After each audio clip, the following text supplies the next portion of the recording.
if you are a mental health professional or anyone or a parent, and you're working with individuals who have any one of these kinds of temperaments, a temperament that tends toward addictive kinds of behaviors, a tendency to lean toward antisocial kinds of behaviors, and I mean this in both forms of the word antisocial, kind of more that lacking empathy and lacking a moral compass, or just not preferring social embodied spaces, you want to be aware. If you have an individual who is anxiety prone, digital spaces create a heightened sense of anxiety for almost everyone, just because they are so constant and there's such a feeling that you kind of have to be constantly aware. If you have an attention-seeking kiddo in your life or person in your life, very likely they are maybe not even aware that they're struggling with creating an authentic sense of self because they're so focused on what they're creating outside of themselves, but you want to be aware of that.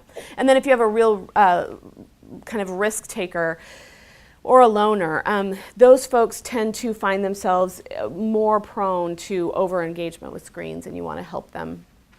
Okay, out of that sense of self is where we then develop a sense of relationship with others. If we don't have an authentic, honest relationship with ourselves about our own strengths and weaknesses, about our abilities, about our inabilities, it's going to be very hard for us to have healthy relationships with other people. And that's why I talk about the sense of self first. That's the place where we start.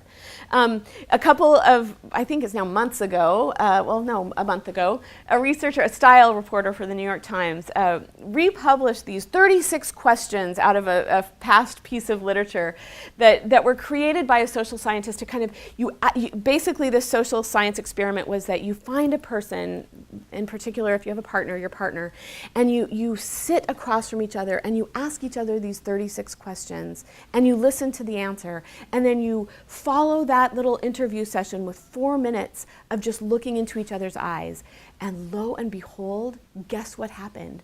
People reported higher feelings of love. And this style reporter who published it thought maybe she'd get, a couple hundred clicks. She ended up with 8 million clicks immediately. And everyone in all the press was all abuzz because talking to people and looking in their eyes actually increased feelings of love. I'm thinking this is just a conversation. This is what we already know, right?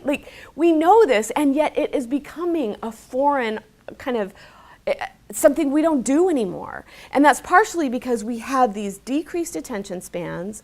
We are highly distractible. We've already talked about this. So our brain, our endocrine system, our sense of self is distractible. We've got lower ability to attend to things. We also just have a lack of experience with discourse in a way that no other generation before this has. We just don't have embodied person to embodied person discourse in the same way. Even the way in which we communicate